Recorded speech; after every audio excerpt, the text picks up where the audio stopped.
तो hello all my dear engineers, welcome to Delta Academy. This is Ranjan. Start करते हैं आज का सेशन एकदम मस्त तरीके से। तो आज पीजीसीआईएल और एसएससी जेई को के पॉइंट ऑफ व्यू से आज का जो सेशन है वो कौन से सब्जेक्ट का होने वाला है। तो भाई आज का जो सेशन है वो utilisation of electrical energy and traction का सेशन होने वाला है, यानी कि आज के जो 10 क्वेश्चंस हैं वो इसी सब्जेक्ट के ऊपर बेस्ड होने वाले हैं। इस सब्जेक्ट का भी इंपॉर्टेंस काफ़ी बढ़िया सा है और ऑलमोस्ट आप 8 से 12 के आसपास के क्वेश्चन जो हैं वो एसएससी के पेपर में देखते ही हैं इसके। तो जो बच्चे फाउंडेशन के लिए तैयारी कर रहे हैं एसएससी के 2024 के, उनके लिए भी ये काम का है। जो बच्चे एसएससी जेई पेपर 2 दिलाने जा रहे हैं, 2-3 क्वेश्चन आपके लिए भी यहाँ पर यूजफुल रहने वाले हैं। तो ध्यान से देखिएगा, जो बच्चे पीजीसीआईएल का एग्जामिनेशन 5 तारीख को दिलाने जा रहे हैं उनके लिए तो है ही ये काम का।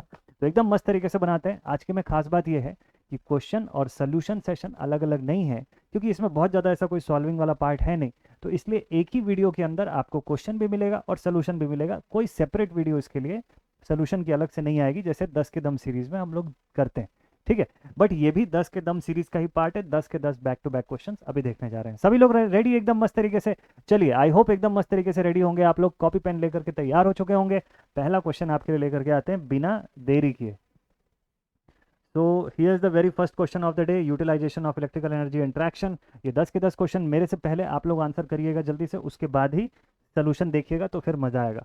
Which type of starter is used for the fluorescent tube lamps? Fluorescent tube lamps के लिए इनमें से कौन सा स्टार्टर जो है उसका उपयोग किया जाता है? ठीक है, नीचे जो हिंदी लिखी हुई है उसमें अगर कुछ थोड़ी बहुत मिस्टेक होगी तो आप मुझे बता दीजिएगा, और या तो फिर आप नाराज़ मत होइएगा उस मिस्टेक की वजह से, क्योंकि जस्ट बेसिक ट्रांसलेशन जो है मैंने कर दिया है सो दैट कि ऐसे थ्योरेटिकल सब्जेक्ट में आपको हिंदी और इंग्लिश दोनों ही फॉर्म में क्वेश्चन मिले तो वेल एंड गुड होता है। ठीक है, चलिए तो देखते हैं। Fluorescent tube lamps, fluorescent tube lamp जो है, जो पतले से ट्यूब वाले लंबे लंबे लैंप होते थे उसकी बात हो रही है यहाँ पर।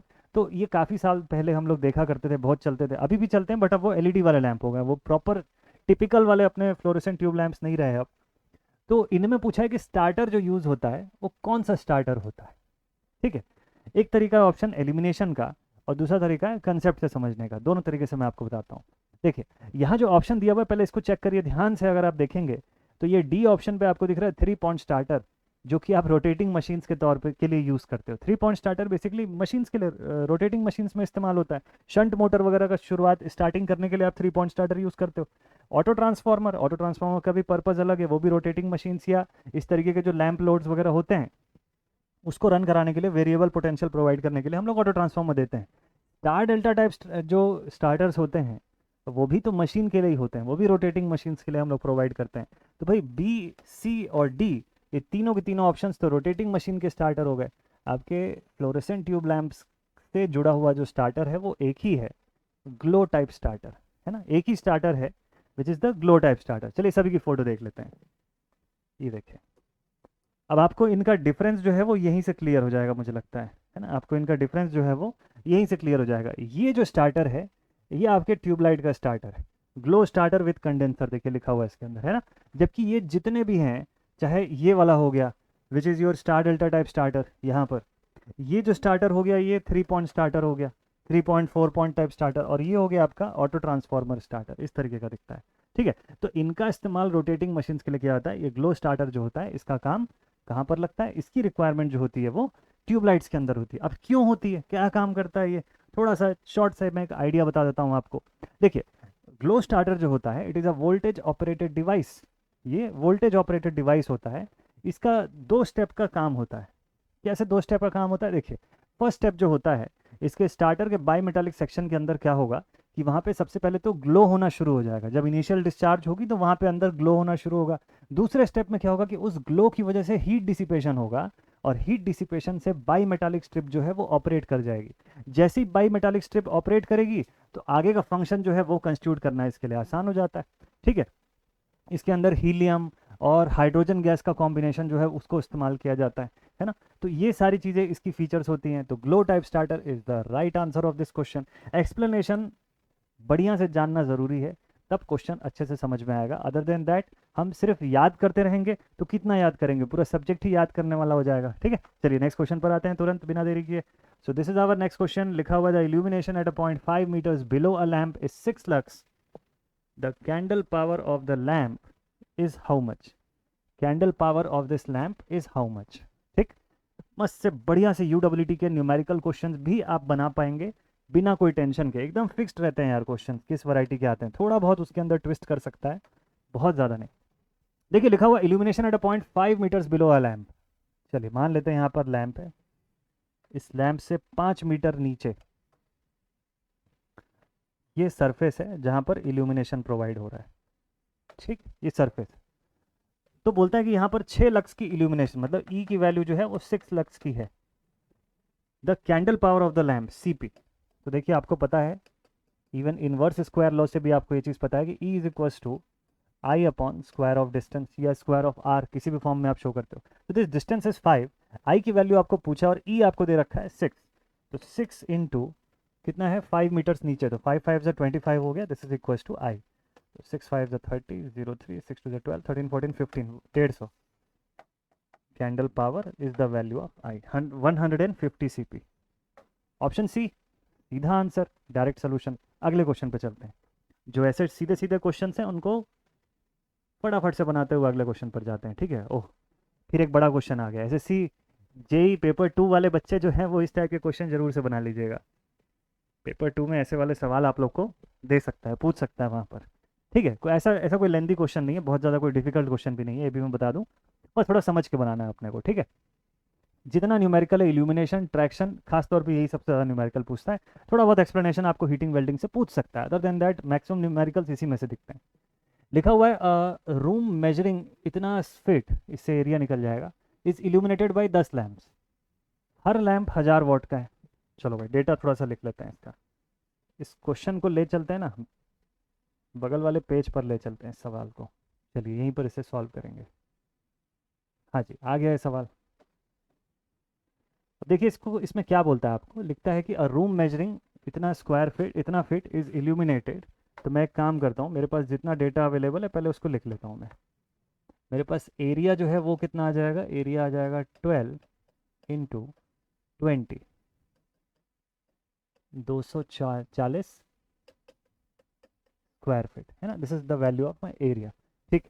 10 लैंप, एक एक लैंप की रेटिंग 100 वाट की, तो 10 लैंप मिलकर 1000 वाट कंजम्पशन कर रहे होंगे, तो पावर रेटिंग टोटल जो है 10 into 100, that is equals to 1000 watts. Number of lamps कितने हैं 10, एक एक लैंप 100 वाट का है, ठीक। एफिशिएंसी कितनी है 12 ल्यूमेंस पर वाट्स की है, परसेंटेज एफिशिएंसी, परसेंटेज नहीं एफिशिएंसी की वैल्यू दिया हुआ है 12 ल्यूमेंस पर वाट, ल्यूमेन पर वाट्स। वैसे फॉर्मूला भी इसी से दिख जाएगा आपको, टोटल ल्यूमेन तो यहीं से मिल जाना है। Assuming a depreciation factor of 1.5 and coefficient of utilisation, depreciation factor आपको 1.5 का दिया हुआ है, coefficient of utilisation which is nothing but the utilisation factor वो आपको 50% का दिया हुआ है, आधा 0.5। तो the illumination at the plane of the room, E की वैल्यू पूछा है, बहुत ही डायरेक्ट सा सवाल है, एकदम मस्त। आई होप आप यहाँ तक तो पूरा डेटा समझ गए होंगे क्या क्या दिया हुआ है, ठीक है। अब मैं एक काम करता हूँ, देखिए इल्यूमिनेशन निकालने का मेरे पास तरीका क्या है, इल्यूमिनेशन जो है वो मैं इसका किस तरीके से बताऊंगा। तो भाई अगर मेरे पास किसी तरीके से फाई टोटल आ जाती है, phi multiplied with depreciation factor multiplied with utilisation factor divided by entire area, इससे मुझे इल्यूमिनेशन मिल जाएगा, ठीक है। मुझे बस इतनी ही चीज़ें चाहिए टोटल, उससे इल्यूमिनेशन आ जाएगा। फॉर्मूला तो क्लियर है अब सभी को, एकदम फिक्स है फॉर्मूला, ठीक। अब यहाँ से, अब यहाँ से क्या पुट किया जाए, तो डिप्रिसिएशन फैक्टर हो गया, यूटिलाइजेशन फैक्टर हो गया, ए हो गया, और इतने डेटा को आप सॉल्व कर लोगे तो आंसर। पाई कैसे निकालें हम लोग, टोटल फ्लक्स कैसे निकलेगा। देखिए टोटल फ्लक्स के लिए आपको क्वेश्चन में एफिशिएंसी दिया हुआ है, ल्यूमेन पर वॉट बोला है ना, तो total flux is equals to efficiency into watts हो सकता है क्या, एफिशिएंसी इंटू पावर टोटल। तो phi total is equals to efficiency 12 का है और टोटल पावर आपने कैलकुलेट कर लिया 1000 वाट्स का, तो फाई टोटल की वैल्यू तो यहीं से 12,000 आ गई। मतलब ये हो गया कि 10 बल्ब मिल करके 12,000 ल्यूमेंस की आउटपुट दे रहे हैं। वैसे आप चाहें तो एक बल्ब का भी ल्यूमेन आउटपुट इससे निकाल सकते हैं, लेकिन क्वेश्चन में उसका कोई यूज़ नहीं है, तो हम सीधे इसको लेके चलते हैं उस फॉर्मूले पे, और यहाँ से लिखते हैं E is equals to 12,000, depreciation factor 1.5, utilisation factor 0.5, 50% का, डिवाइडेड बाई एरिया, एरिया मतलब 240 स्क्वायर फीट, ठीक है, 240 स्क्वायर फीट। अब इसको सिंप्लीफाई कर लीजिए, अब इसको सिंप्लीफाई कर लीजिए आप, ये 0 0 कट गया, 12 वन ज़ा 12 टू ज़ा 24 है ना, 2 हो गया, तो 2 से 50 हो गया यहाँ पे। अब 50 का 1.5 गुना, 50 का 1.5 गुना 75, 75, और 75 का आधा, भाई 70 का आधा जो है वो 35 हो जाता है, 75 का आधा 37 होता होगा। तो ई की वैल्यू 37.5 लक्स के आसपास मुझे दिखाई दे रही है। ठीक है, मैनुअली मैंने सॉल्व किया, थोड़ा बहुत हो सकता है इसके अंदर कुछ ह्यूमन एरर होगा, ऑप्शन देख के अभी पता लगाते हैं हम लोग। देखिए बी ऑप्शन पे दिया हुआ है, इस क्वेश्चन का राइट आंसर जो है ऑप्शन बी पर दिया हुआ है। This is absolutely the right answer. क्या क्या किया मैंने, अप्रोच लाइन आप समझ गए। देखिए मैं चाहे बेसिक इलेक्ट्रिकल सॉल्व करा रहा हूँ या यूडब्ल्यूटी सॉल्व करा रहा हूँ, मेरा approach line formula based chapter के लिए एक सा रहता है। क्या अप्रोच लाइन रहता है भाई, देखिए फॉर्मूले बेस्ड चैप्टर में ना सबसे पहले की फॉर्मूला आपका कौन सा, उसको नोट कर लीजिए। आपको ये पता होना चाहिए कि किस फॉर्मूले के आधार पे पूरा पूरा सवाल किस फॉर्मूले के आधार पे आखिरी में बनने वाला है, वो लिख दिया मैंने यहाँ पे। मुझे इल्यूमिनेशन पूछा ना, इल्यूमिनेशन का formula as per the given data ये बन सकता है। अब इसमें से क्या मिसिंग है वो आप पता लगा लो, उसके लिए देखो छोटे छोटे रूट फॉर्मूले या ब्रांच फॉर्मूले जिसको हम लोग बोलते हैं, वो ब्रांच फॉर्मूले आप अलग अलग निकाल लीजिए, बन जाएगा आपका क्वेश्चन। अप्रोच लाइन मस्त से क्लियर रखिएगा, बनेगा सबसे। चलिए नेक्स्ट क्वेश्चन पर आपको लेके चलता हूँ, ठीक है। इसी के साथ ये क्वेश्चन नंबर 3 जो है वो होता है कंप्लीट। अब हम चलते हैं क्वेश्चन नंबर 4 की तरफ। चलिए थोड़ा स्पीड अप करते हैं, छोटे छोटे क्वेश्चंस को एकदम फटाफट से हटाते जाएंगे और बढ़िया से समझने वाले क्वेश्चंस को मस्त तरीके से समझते हुए आगे बढ़ेंगे। अगला क्वेश्चन है लिखा हुआ है, the distance between the light source and the surface is reduced to half, the illumination on the surface will, उसका क्या होगा। यदि प्रकाश स्रोत और सतह के बीच की दूरी आधी हो जाती है तो सतह पर रोशनी का क्या होगा, ठीक है, या इल्यूमिनेशन का क्या होगा। इनवर्स स्क्वायर लॉ फिर से यहाँ पर काम आएगा। देखिए E is equal to I upon R का स्क्वायर या आई अपॉन डी का स्क्वायर, किसी भी फॉर्म में आप लिखते हैं। अभी जस्ट फॉर्मूला यूज किए थे हम लोग, इस्तेमाल कर दीजिए इस फॉर्मूले का। तो अगर मैं ये डिस्टेंस को हाफ कर देता हूँ तो ये बन जाएगा आई अपॉन डी बाई 2 का whole square, and further it will become I upon D square by 4। तो ये 4 को ऊपर भेज देंगे, E is equal to 4 times of I by D square. कितना हो जाएगा, 4 टाइम्स हो जाएगा क्या, देखिए तो कितना हो जाएगा, increases to 4 times of the original. अगर इस पूरे को मैं ओरिजिनल ई मान लूँ तो E new will be 4 times of E old. Right answer है, मिल गया बिल्कुल आसानी से। ठीक है बढ़िया, चलिए नेक्स्ट क्वेश्चन पर आते हैं। क्वेश्चन नंबर 5, कुछ ब्लैक होल जैसा दिखाई दे रहा है वहां पर, लिखा हुआ है body at temperature T degree kelvin या टी नॉट के radiates heat in proportion to. ठीक है, बहुत ही प्यारा सा कंसेप्चुअल क्वेश्चन है। अगर आप इसके पीछे का कंसेप्ट समझ गए तो आप ऐसे इससे मिलते जुलते और भी जो क्वेश्चंस आते हैं उनको बढ़िया से ऑप्ट कर लेंगे। ठीक, इसके पीछे का कंसेप्ट आपको मैं बताता हूँ कि किस कंसेप्ट के आधार पे। आपको देखिए क्वेश्चन में क्या बोला, a body at temperature T degree kelvin radiates heat in the proportion of, ठीक, ये हीट को रेडिएट करेगी किस प्रपोर्शन पर। ठीक, चलिए ठीक है देखते हैं। अगर किसी ने याद करके रखा होगा तो उसको उसका आंसर पता होगा कि वो सीधे सीधे आंसर बता देगा कि सर ये है। इसके पीछे का कंसेप्ट अगर एक बार समझ गए ना तो कभी याद नहीं रखना पड़ेगा आपको, उसका कंसेप्ट आपको अपने आप याद आ जाएगा माइंड में। कैसे, देखिए ये जो है बेस करता है स्टीफन बोल्ट्जमैन लॉ के ऊपर। यहीं से स्टीफन कांस्टेंट जो है वो निकल के आता है। स्टीफन फोर्थ पावर लॉ जो है ये भी इसको बोला जाता है, इसके कई सारे नाम होते हैं। ठीक है, चलिए मैं आपको इस पेज पर लेकर के आता हूँ और ध्यान से समझिएगा। तो ये जो पूरा का पूरा फंडामेंटल है, जैसा कि मैंने अभी जस्ट आप लोगों को बताया कि this is based upon the Stefan Boltzmann law. Stefan Boltzmann law जो है वो ये बताता है आपको, इसी इन्हीं का फोर्थ पावर लॉ भी इसको कहा जाता है। वैसे नाम से ही आपको समझ में आ गया होगा कि क्वेश्चन का आंसर क्या होगा, लेकिन फंडामेंटल भी एक बार देखते जाइए इसका कि क्या फंडामेंटल है। स्टीफन बोल्ट्जमैन लॉ क्या बताता है, स्टीफन बोल्ट्जमैन लॉ का बेसिक्स अगर मैं आपको बताऊं नॉर्मली, तो वो ये बोलता है कि जो कोई भी बॉडी जो होती है वो कुछ ना कुछ फॉर्म में अपनी एनर्जी रेडिएट कर रही होती है। हॉट बॉडी है तो वो रेडिएशन कर रही होगी टुवर्ड्स द कोल्ड बॉडी, और कोल्ड बॉडी अगर है तो वो भी हॉट बॉडी की तरफ रेडिएशन कर रही होगी। अब पहला पॉइंट तो आपको अच्छा लगा होगा सुन के, दूसरा पॉइंट सुनते ही आपको लगा होगा सर ये तो गलत है, ऐसा कैसे हो सकता है। चलिए एग्जांपल से समझते हैं इसको, इस पॉइंट को थोड़ा सा एग्जांपल से समझने की कोशिश करते हैं, मे भी आपको थोड़ी सी इसमें क्लैरिटी आ जाएगी। सपोज कर लीजिए मेरे पास एक कोल्ड बॉडी है यहाँ पर, ठीक है, और उसके बगल में एक शानदार तरीके से हॉट बॉडी रखी हुई है, ठीक है। चलो और कोई कलर नहीं है तो मैं येलो कलर से इसको दिखा देता हूँ। यहाँ पर एक हॉट बॉडी रखी हुई है, ठीक, ठीक है भाई, this is cold body, this is hot body. तो हम अभी तक ये जानते हैं कि हीट का रेडिएशन जो होता है वो हॉट से कोल्ड की तरफ होता है, ये हम सब जानते हैं कि हॉट बॉडी जो है वो ठंडे बॉडी को गर्म कर देगी, ठीक। अब मैं आपको एक और चीज़ बोल रहा हूँ इसी में कि ये जो हीट का रेडिएशन होता है ये कोल्ड से हॉट की तरफ भी होता है, मतलब कोल्ड बॉडी भी रेडिएशन करती है, कोल्ड बॉडी भी अपने तरफ से एनर्जी का रेडिएशन करती है, लेकिन बस डिफरेंस क्या हो जाता है, इनमें अंतर क्या हो जाता है, देखिए ये रेडिएशन यहाँ से भी जाता है, लेकिन ये जो रेडिएशन रहता है ये बहुत कम होता है मात्रा में, तो नेट रेडिएशन जो है वो हॉट टू कोल्ड की तरफ का बचता है। तो इसीलिए क्या होता है कि आपको ये लगता है कि हॉट से कोल्ड बॉडी की तरफ ही केवल रेडिएशन जा रहा है। बड़ा इंपॉर्टेंट थिंग है, स्टीफन बोल्ट्जमैन लॉ के अंदर इसी चीज़ को समझाया गया है डिटेल में, अगर आप उस चीज़ को स्टडी कर पाएंगे तो आपको बहुत बढ़िया से क्लियर हो जाएगा। मैं आपको कुछ ऐसे भी एग्जांपल बताऊंगा जहां कोल्ड बॉडी जो है उससे आउटपुट आपको निकल के मिलता है, ठीक है, दिखता हुआ मिलता है। तो देखते हैं कि क्या कैसे ऐसा होता है। यहाँ पर मैं आपको कुछ एग्जांपल बताता हूँ, जल्दी से ध्यान से देखिएगा। अगर सपोज कर लीजिए ये एग्जांपल मैं आपको दिखाऊं, यहाँ पर क्या कर रहे हैं हम लोग, कोल्ड ड्रिंक की या जूस की बॉटल्स को अगर हमको ठंडा रखना है तो हम क्या कर रहे हैं, इसको बर्फ़ के सेक्शन के अंदर इसको डिप करके रख दिए, ठीक है। नॉर्मली क्या होता है कि जैसे स्ट्रीट वेंडर्स हैं, है ना, स्टॉल वगैरह लगा करके रोड के तरफ या रोड के अगल बगल पे अगर वेंडर कोई खड़ा है, लोकल वेंडर, वो आपको गन्ने का जूस जैसे गर्मी के सीज़न में बिकता रहता है, या ऐसे नॉर्मल ऐसे जूस के बॉटल्स रखे हुए हैं, पानी के बॉटल रखे हैं, उसको ठंडा कैसे रखेगा वो, उसके पास फ्रिज तो नहीं रहता ना वहाँ स्टॉल में, तो क्या रखता है वो, इस तरीके के ऐसे कोल्ड स्टोरेजेस रखता है।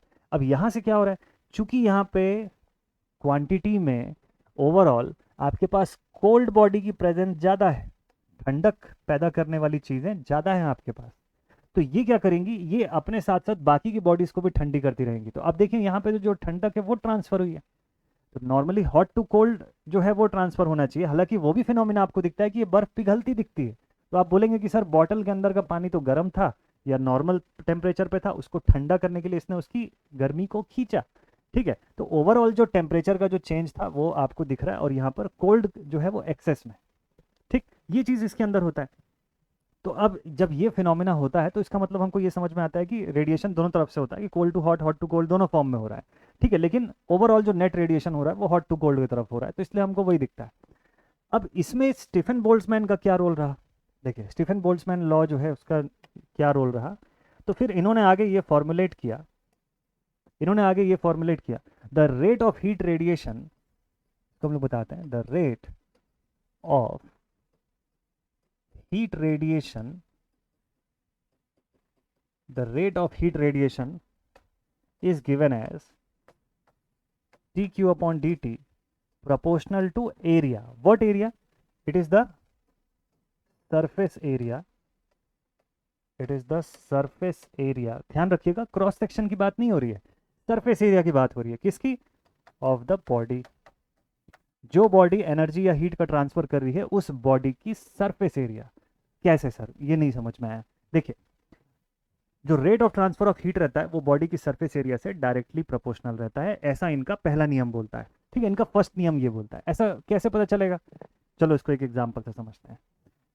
दोपहर के समय या शाम के, दोपहर के समय ऑब्वियसली, शाम का एग्जाम्पल सही नहीं रहेगा इसमें, कि शाम को ज़्यादा राइस खाना प्रीफर नहीं करते हैं लोग, और सही भी नहीं होता है उतना नॉर्मली। तो मान लीजिए दोपहर के समय आप खाना खाने बैठे, गर्मा गर्म राइस आपको मिली है, ठीक है, एकदम गर्मा गर्म राइस थाली में आपके पास ला के दे दिया गया इस तरीके से, है ना, ये राइस ऐसे पूरा ऐसे गोला बना के ऐसे रखा गया आपके प्लेट के ऊपर, ठीक है, जैसे किसी निकालने वाले बर्तन से निकाला और आपके प्लेट में उल्टा करके रख दिया गया, तो ऐसे पूरा पैक्ड कॉम्पैक्ट दिखेगा।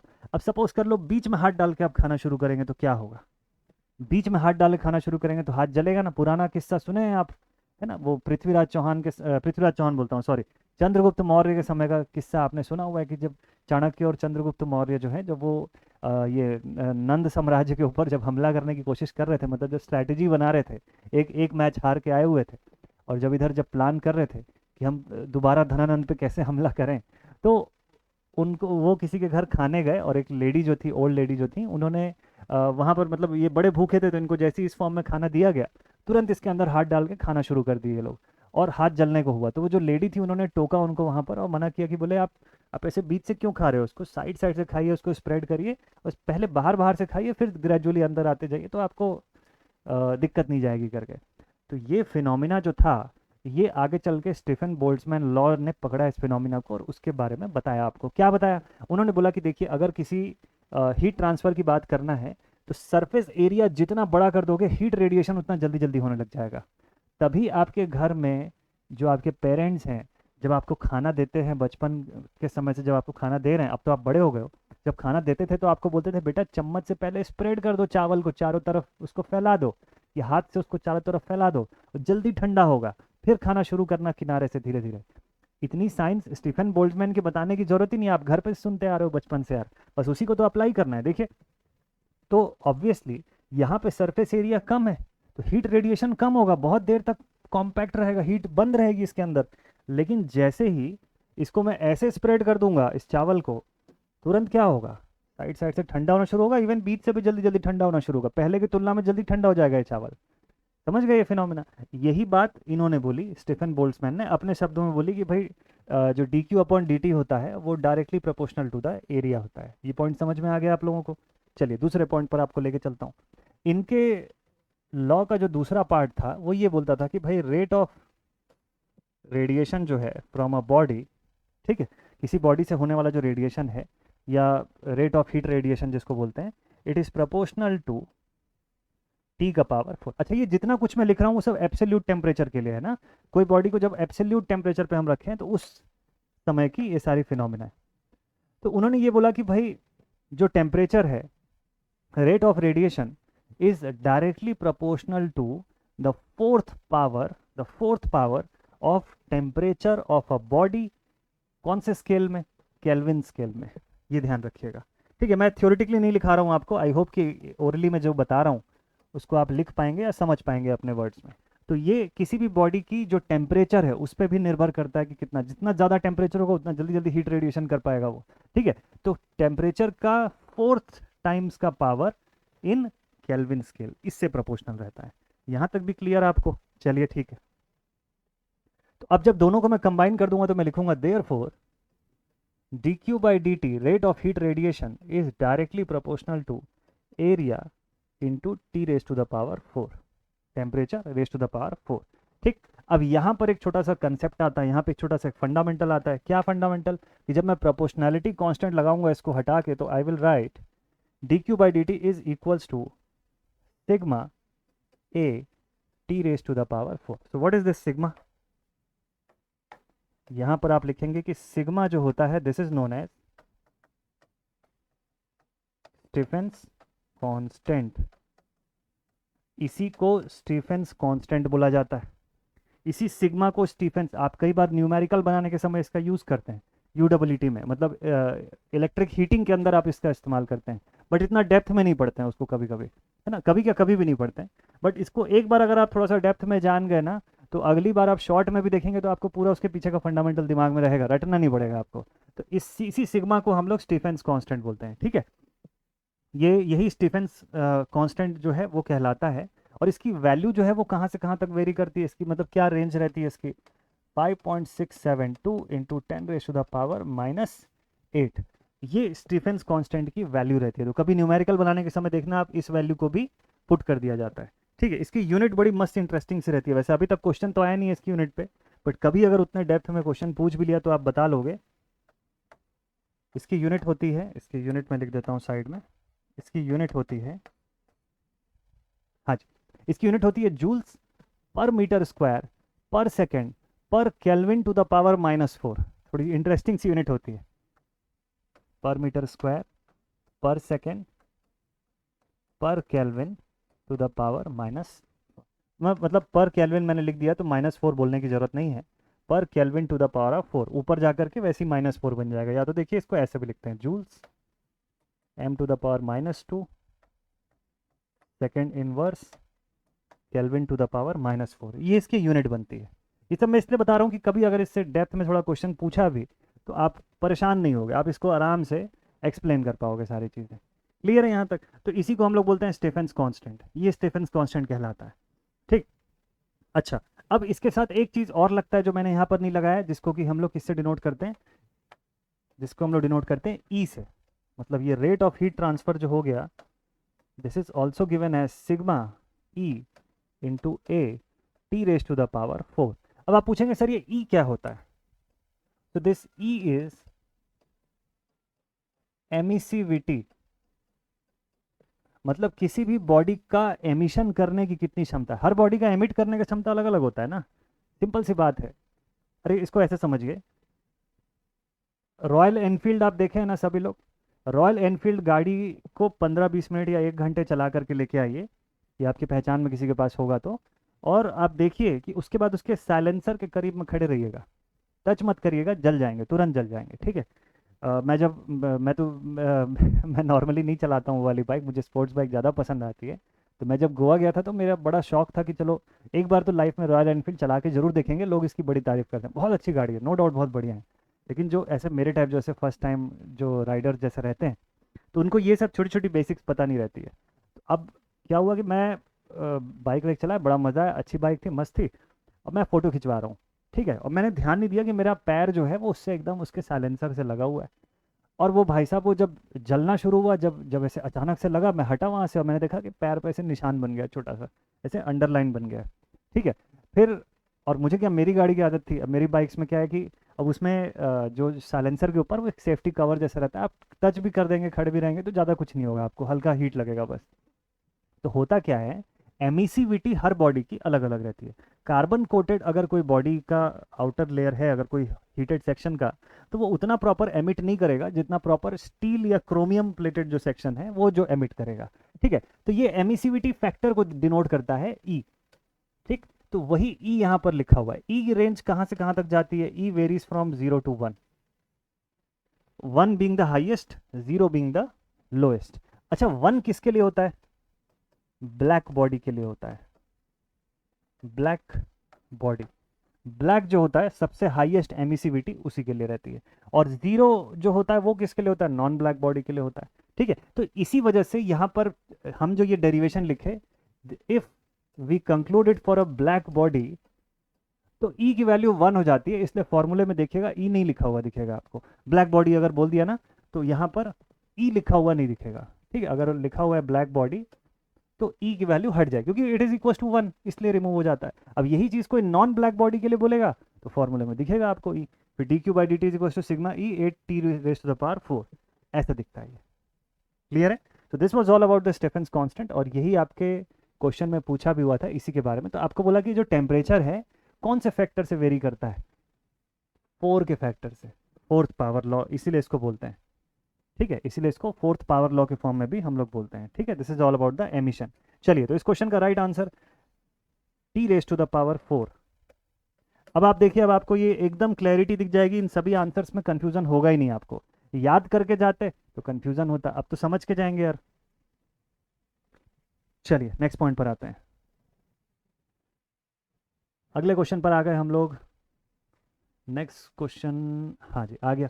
For a very high speed ratio the indispensable drive is, for a very high speed ratio indispensable drive जो है वो कौन सा है। हाई स्पीड रेशियो अगर आपको चाहिए, नॉर्मली जो स्पीड रेशियो होता है वो 6:1 के आसपास वेरी करता है बेसिक अलग अलग टाइप के ड्राइव्स में। चेन ड्राइव की बात कर लो, बेल्ट ड्राइव की बात कर लो, है ना, इस टाइप के। और गियर ड्राइव हो गया, रोप ड्राइव हो गया, इन सब में। लेकिन रोप ड्राइव जो इनके अंदर से होता है, सबसे ज़्यादा स्पीड रेशियो इसके अंदर मिलता है, ऑलमोस्ट 36 तक भी जा सकता है।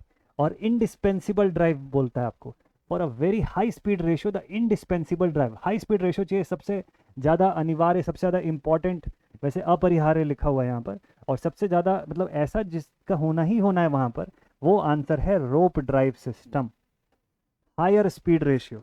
कैसे, चलिए सभी को देखते हैं एक बार। देखिए सारे टाइप के ड्राइव्स आपके लिए बोर्ड पर यहाँ अवेलेबल हैं, ध्यान से देखिएगा। This is the rope drive system. कहाँ देखे होंगे आप इसको, विंच में देखते हैं। ऑफ रोडिंग करने के लिए ये आजकल थार वार सब लेकर के जाते हैं, पुराने ज़माने में जिप्सी लेकर के जाते थे, और भी बहुत सारी गाड़ियाँ थी अच्छी अच्छी। तो जब ले करके जाते थे तो उसके सामने ऐसे विंच लगा देते थे, व्हीलीज वगैरह भी जो जीप होती थी वो सब लेके जाते थे, है ना। तो उसके सामने विंच लगाते थे। विंच ड्राइव जो होता है या रोप ड्राइव सिस्टम होता है, विंच वैसे अलग पर्पस के लिए भी यूज़ होता है, बट रोप ड्राइव सिस्टम बहुत जगह पे इस्तेमाल होता है। और रोप ड्राइव सिस्टम की सबसे ज़्यादा स्पीड रेशियो जो होती है सबसे हाईएस्ट इसी की होती है, ठीक है। इसके कंपैरिजन में चेन ड्राइव हो गया, इसमें एनर्जी का लॉस जो होता है वो होता है, इसमें एनर्जी का लॉस काफ़ी रहता है। गियर ड्राइव सिस्टम जो हो गया वो डिफरेंशियल के फॉर्म में, या एनर्जी को इंक्रीज करने या रिड्यूस करने के फॉर्म में, या स्पीड को कम या ज़्यादा करने के फॉर्म में हम लोग इसको बहुत प्रीफर करते हैं।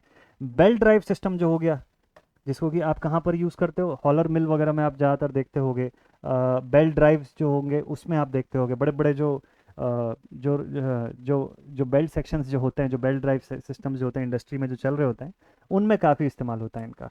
बट इस क्वेश्चन का राइट आंसर है रोप ड्राइव सिस्टम। सबसे हाईएस्ट स्पीड रेशियो अगर आपको किसी में मिलता है तो वो इसी में मिलता है, ठीक है। तो इस क्वेश्चन का answer option B, this is the right answer of this question. High speed ratio अगर चाहिए तो rope drive system is most preferred. चलिए भाई नेक्स्ट क्वेश्चन पर आते हैं। अगला सवाल कुछ कुछ अर्थ मेटल टाइप के कुछ दिखाई दे रहे हैं मुझे यहाँ पर, देखते हैं किससे जुड़ा हुआ क्वेश्चन है।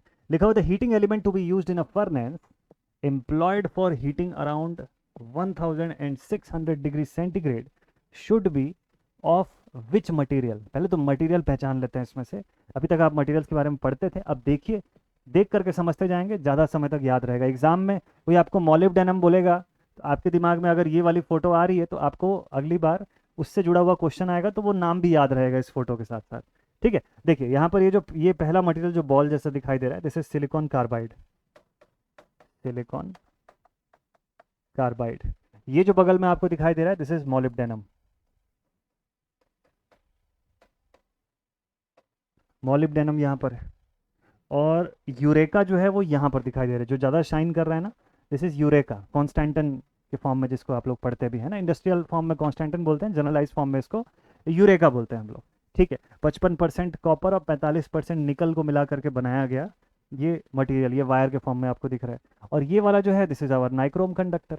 अब देखिए आपको क्वेश्चन में क्या पूछा, बोलता है heating element to be used in the furnace employed for the heating around 1600 degree centigrade, 1600 degree centigrade या उसके ऊपर के टेम्परेचर पर काम करने के लिए किसको as a heating element prefer करोगे। नाइक्रोम तो बहुत ही बढ़िया है, वेरी नाइस, लेकिन नाइक्रोम की लिमिटेशन होती है। नाइक्रोम कितने डिग्री सेंटीग्रेड तक काम कर सकता है, 1400 डिग्री सेंटीग्रेड मेल्टिंग पॉइंट जो है अपना, उसका हीटिंग का जो लिमिट है फाइनल, उसी फॉर्म में आप इसको यूज़ कर सकते हो। तो नाइक्रोम जो हो गया वो 1400 पे सिमट गया। यूरेका या कॉन्स्टेंटन जो है इसकी कितनी वर्किंग लिमिट रहती है, सोच करके बताइएगा जल्दी से। इसको एज अ क्वेश्चन रखेंगे आपके होमवर्क क्वेश्चन के तौर पे, चलिए इसको एज अ होमवर्क क्वेश्चन रखते हैं। यूरेका का मुझे टेम्परेचर जो है वो आप सोच करके बताइएगा, ठीक है, कि कितना इसका वर्किंग टेम्परेचर रहता है। इस क्वेश्चन का करेक्ट आंसर क्या है, इस क्वेश्चन का वैसे राइट आंसर है मोलिब्डेनम। इसकी जो वर्किंग टेम्परेचर रहती है वो 2600 डिग्री सेंटीग्रेड के आसपास जाती है मेल्टिंग पॉइंट तक, और इसका बॉइलिंग पॉइंट जो है वो 5500 डिग्री सेंटीग्रेड तक जाता है इसका बॉइलिंग पॉइंट। तो बॉइलिंग पॉइंट इसका बहुत ऊपर रहता है। मोलिब्डेनम बेसिकली एक अर्थ उसके मेटल के फॉर्म में आपको मिलता है, ये कंपोजिट फॉर्म में मिलता है, ये ऐसे फ्री फॉर्म में नहीं मिलता है मोलिब्डेनम कहीं पर भी, इसको एक्सट्रैक्ट करना पड़ता है, ये मिक्स्ड फॉर्म में ही आप नॉर्मली देखने को मिलता है, ठीक है। तो बहुत ही बढ़िया मटेरियल है, और अगर हायर रेंज की हीटिंग हमको प्रोवाइड करनी है तो मोलिब्डेनम मोस्ट प्रिफर्ड मटेरियल में से एक होता है, ठीक है। सिलिकॉन कार्बाइड जो है ये किससे बना होता है, देखिए सिलिकॉन कार्बाइड जो है ना वो एक सेमीकंडक्टर जैसा टेंडेंसी शो करने के लिए जाना जाता है अपना, ठीक है। नाम से समझ में आ रहा है सिलिकॉन और कार्बन जो है उसके कॉम्बिनेशन से बना हुआ है ये। इसको शुरुआती टाइम में इसको लोग डायमंड के साथ मिक्स कोई अलॉय जैसा कुछ होगा, यानी डायमंड के साथ कोई मिक्स और का फॉर्मेशन ऐसा समझते थे, बट आगे चल के ग्रेजुअली क्लियर हुआ कि नहीं, डायमंड का इसमें कोई हाथ नहीं है, ये सिलिकॉन और कार्बन का कंपोजिशन जो है उससे ये बना हुआ सेक्शन है, ठीक है, ठीक है। तो सिलिकॉन कार्बाइड भी लगभग ऑलमोस्ट 1500 डिग्री सेंटीग्रेड के आसपास तक का इसका भी वर्किंग जो है वो जाता है। तो दिस इज इट। और नाइक्रोम तो आप सब जानते ही हैं। चलिए ठीक, नेक्स्ट क्वेश्चन पर आते हैं हम लोग। इस क्वेश्चन का राइट आंसर ऑप्शन सी। तो आपको बताना है कि यूरेका का वर्किंग टेम्परेचर कितना रहता है कॉन्स्टेंटन का, ठीक है। अगर शायद मैंने पहले पूछा हुआ था एक क्वेश्चन ऐसी वर्किंग टेम्परेचर का, अगर वो क्वेश्चन सेम ना हो तो जरूर से बताएगा कमेंट सेक्शन में। चलिए नेक्स्ट क्वेश्चन पे आते हैं। यूडब्ल्यूटी क्वेश्चन नंबर 8 लिखा हुआ है magnesium vapour in a filament lamp gives which of the following. Filament lamp के अंदर मैग्नीशियम का वेपर जो होता है वो कौन से कलर का लाइट आउटपुट जो है वो प्रोवाइड करता है ना। क्या प्रोवाइड करता है वो तो पता है कि लाइट आउटपुट प्रोवाइड करता है, कौन से कलर का आउटपुट प्रोवाइड करता है। तो पहला ऑप्शन है green, second is pink, third is blue, last is white colour. देखिए मैग्नीशियम का इस्तेमाल जब करते हैं, मैग्नीशियम वेपर जब भी इस फिलामेंट लैंप्स के अंदर आता है या जब जब डाला जाता है, तो ये बेसिकली आपको कौन से कलर की लाइट आउटपुट प्रोवाइड करता है? देखिएगा यहाँ पे आएगा ग्रीन कलर का लाइट आउटपुट। किस कलर का? ग्रीन कलर का। ये देखिए ऐसा आउटपुट मिलता है हमको। This is the right answer. लेकिन हर बार मैग्नीशियम नहीं डालते हैं ना, कभी कभी कुछ कुछ कंडीशंस पे आप पढ़ोगे कि फिलामेंट लैंप के अंदर नाइट्रोजन भी डाला जाता है। हम्म? नाइट्रोजन भी डाला जाता है, तो नाइट्रोजन कौन से कलर का आउटपुट देगा फिर? एक आध एक्स्ट्रा भी पता रहना चाहिए आपको। नाइट्रोजन अगर पुट करते हैं तो वो रेड कलर का आउटपुट देगा। ये ध्यान दीजिएगा, आपके ओवरऑल जो लाइट की आउटपुट है उसमें हल्का सा लालपन, हल्का सा रेडिशनेस जो है वो आना शुरू हो जाएगा। तो रेड कलर का अगर आउटपुट दिख रहा है तो नाइट्रोजन। लेकिन एक खास बात और, नाइट्रोजन को कभी भी ऐसे फिलामेंट लैंप्स के अंदर लाइट की कलर बदलने के लिए नहीं यूज़ करते हैं। उसका यूज़ कुछ और होता है। नाइट्रोजन का बेसिक यूज़ ये होता है कि फिलामेंट का जो वेपोराइजेशन है, उस वेपोराइजेशन की रेट को घटाने के लिए नाइट्रोजन डाला जाता है। तो जो फिलामेंट जल्दी जल्दी इवापोरेट होके जा रहा है, उसकी इवापोरेशन की रेट को रिड्यूस करना है, उस वजह से नाइट्रोजन डाला जाता है। कलर चेंज करने के लिए प्रेफर नहीं किया जाता है नाइट्रोजन को नॉर्मली। ठीक है, तो that is the right answer. खैर फिलहाल इस सवाल में मैग्नीशियम वेपर पूछा है तो ग्रीन कलर की लाइट आउटपुट प्रोवाइड करेगा। परफेक्ट है। चलिए नेक्स्ट क्वेश्चन पर हम लोग आते हैं जल्दी से। अगला सवाल जो है वो आया हुआ है, ammonia is preferred as a refrigerant in the large commercial installation because of. Ammonia को एज अ रेफ्रिजरेंट आजकल प्रीफर किया जाता है ना, बड़े इंस्टॉलेशंस पर, हैवी इंस्टॉलेशन जो होते हैं रेफ्रिजरेशन के, उसके लिए काफ़ी प्रीफर करते हैं। R717, पहले आप सुनते होंगे R12, R14, R17, ऐसे गैसेस का इस्तेमाल होते हैं ना। अलग अलग कूलेंट्स का इस्तेमाल होता है, अलग अलग गैसेस का इस्तेमाल होता है। CFC यूज़ होता है, CFHC जो है वो इस्तेमाल होता है, क्लोरोफ्लोरोकार्बन वगैरह आप सब पढ़े होंगे। तो ये सब गैसेस यूज़ होते थे। बट इनके अलावा अगर मोस्ट प्रिफर्ड कोई गैस है तो वो अमोनिया है। क्यों प्रिफर्ड है, इसका कारण क्या होता है? रीज़न क्या है भाई, अमोनिया को ही क्यों प्रिफर करते हैं हम लोग? देखिए अमोनिया को प्रिफर करने के पीछे क्या रीज़न है। पहला ऑप्शन आपको बोलता है कि अमोनिया मतलब, अमोनिया मतलब बना किससे? नाइट्रोजन और हाइड्रोजन से के कॉम्बिनेशन से फॉर्म हुआ अमोनिया। और इसका जो फॉर्मूला हम लोग लिखते हैं NH3 के फॉर्म में लिखते हैं। अगर मुझे प्रॉपरली याद है, इसको NH3 से हम लोग डिनोट करते हैं, शो करते हैं मतलब। ठीक। पहला ऑप्शन बोलता है कि it has a low latent heat. Latent heat जो होता है अमोनिया के केस में, वो कैसा रहता है ना? देखिए अमोनिया का बॉइलिंग पॉइंट तो बड़ा लो रहता है, -28 डिग्री फ़ारेनहाइट के आसपास उसका बॉइलिंग पॉइंट जो है वो होता है। ठीक। बट क्या लेटेंट हीट भी इसका कम रहता है क्या? गलत लिखा हुआ है ये A option. It has a high latent heat, इसका लेटेंट हीट हाई रहता है। ये ऑप्शन गलत हो गया। It has a low working pressure, working pressure इसका कम रहता है। This is absolutely correct. ये वाला पॉइंट बी ऑप्शन बिल्कुल सही लिखा हुआ है। सी ऑप्शन बोलता है it is relatively cheap. Relatively cheap नहीं होता, स्लाइटली महंगा होता है कुछ कारण से, और इस वजह से this option is also wrong. All of the above का तो सवाल ही नहीं उठता, मतलब बी ऑप्शन जो है यही हमारा राइट आंसर है। इसके अलावा कुछ प्रॉपर्टी मैं आपको और बता दूं अमोनिया के से रिलेशन में। ठीक है, अमोनिया का यूज़ एज अ रेफ्रिजरेंट जो हम लोग करते हैं उसके रिलेशन में। ठीक है, ओजोन डिप्लीशन परसेंटेज में अमोनिया सबसे अच्छा पाया जाता है। मतलब अमोनिया का यूज़ अगर आप एज अ रेफ्रिजरेंट कर रहे हैं ना, तो ODP जो जिसको बोला जाता है शॉर्ट में, कि ओजोन डिप्लीशन परसेंटेज 0.00 होता है अमोनिया के केस में। मतलब अमोनिया को आप नॉर्मली रिलीज भी कर दोगे ना एटमॉस्फेयर में, तो वो ओजोन डिप्लीशन नहीं कॉज करेगा। तो फिर माइंड में क्वेश्चन आया कि सर फिर इतना ज़्यादा जो AC और रेफ्रिजरेटर्स वो सब जो यूज़ हो रहा है, इसमें इसी को क्यों नहीं यूज़ कर लेते हैं सबसे ज़्यादा? एक तो इसका कॉस्ट ज़्यादा है, दूसरा इसकी कुछ नेचर जो होती है जो ख़राब बनाती है इसको। जैसे कोरोसिवनेस बहुत ज़्यादा रहता है इसके अंदर, इसका टॉक्सिसिटी ज़्यादा रहती है, फ्लेमेबल बहुत ज़्यादा रहता है, आग पकड़ सकता है एकदम फटाफट से। तो इसको हैवी इंस्टॉलेशन में हैवी प्रिकॉशंस के साथ ही इसको इस्तेमाल करना रिकमेंडेड रहता है। लेकिन एक अच्छी बात भी ये है कि ओजोन लेयर का डिप्लीशन जो है वो इसमें उसका रेट सबसे लोएस्ट होता है। ठीक है। और हाँ, अब बात लेटेंट हीट की हो रही थी, वो भी मैं बता दूंगा आपको कि इसके अंदर की जो लेटेंट हीट होती है वो एक गैस जो है R12, इससे 9 टाइम्स ज़्यादा होती है, इससे 9 टाइम्स ज़्यादा होती है। R717 की जो लेटेंट हीट होती है वो R12 से 9 गुना ज़्यादा रहती है, तो इसलिए लो लेटेंट हीट का तो सवाल ही नहीं उठता। ठीक है, चलिए नेक्स्ट पॉइंट पर आते हैं। मैं इसलिए आज डिटेल में सारे पॉइंट्स आपके लिए डिस्कस कर रहा हूँ कि आपको प्रॉपर क्लैरिटी आए, जो भी चीज़ आप पढ़ रहे हो एकदम मस्त से आपको क्लियर है। देखिए अगला क्वेश्चन आ गया, लिखा हुआ है which of the following welding process is likely to give a maximum rate of metal deposition. इसमें से गिवन चारों ऑप्शंस में से कौन सा वेल्डिंग प्रोसेस नॉर्मली आपको सबसे ज़्यादा rate of metal deposition provide कर सकता है। ठीक, पहला लिखा हुआ है multiple power submerged arc welding, दूसरा लिखा है gas shielded bare wire welding, third option is single wire submerged arc welding and last option is continuous flux covered welding. Continuous flux covered welding. ठीक है, इतने ऑप्शन आपको दे रखे हैं। चलिए इसको समझते हैं थोड़ा सा। देखिए आपको सबसे ज़्यादा रेट ऑफ मेटल डिपोजिशन चाहिए ना, मतलब सबसे ज़्यादा जल्दी जिसमें पिघलेगा मेटल उसी में जल्दी जल्दी डिपॉजिट भी होता चला जाएगा। मतलब थोड़ी सी हीट दोगे, ज़्यादा पिघल रहा है, ज़्यादा डिपॉजिट होगा, है ना, वैसे ही काम करेगा system. Gas shielded bare wire welding जो है, गैस से शील्डिंग होगी, बेयर वायर होगा और वो वायर कंज्यूमेबल टाइप होगा। ठीक, तो ये इसमें हो सकता है, बिल्कुल हो सकता है इसमें, बट एक ही कंज्यूमेबल वायर है तो एक ही ग्रेजुअली धीरे धीरे वही मेल्ट होता रहेगा और अपने नॉर्मल स्पीड पर वो आउटपुट प्रोवाइड करेगा, तो ये तो हो नहीं सकता। Single wire submerged arc welding, continuous flux covered welding, ये दोनों में ज़्यादा डिफरेंस नहीं है, दोनों ऑलमोस्ट एक जैसे ही है। कंटिन्यूअस फ्लक्स कवर्ड वेल्डिंग भी वही है और single wire submerged arc welding भी वही होता है, जिसमें कि हम क्या करते हैं, हमारे पूरे सेटअप को सबमर्ज कर देते हैं। मतलब जो इलेक्ट्रोड से जो आर्क बन रहा है वो सब पूरा सबमर्ज रहता है फ्लक्स की पूरी लेयर के बीच में, पूरी चारों तरफ से वो फ्लक्स लेयर से, सिलिका से बेसिकली घिरा हुआ रहता है और उसी के अंदर वेल्डिंग चलती है। बाहर कुछ आउटपुट, मतलब बाहर कोई ना हीट, ना ऐसा लाइट, ना स्पार्किंग, ना स्मोक, ये सब कुछ नहीं मिलता आपको बाहर। ठीक है, तो ये इसका बहुत बड़ा एडवांटेज है। ये ऑक्सीडेशन से या नाइट्राइट फॉर्मेशन से भी बचाता है आपके मटेरियल को, मटेरियल में जल्दी जल्दी कोरोजन नहीं होने देगा।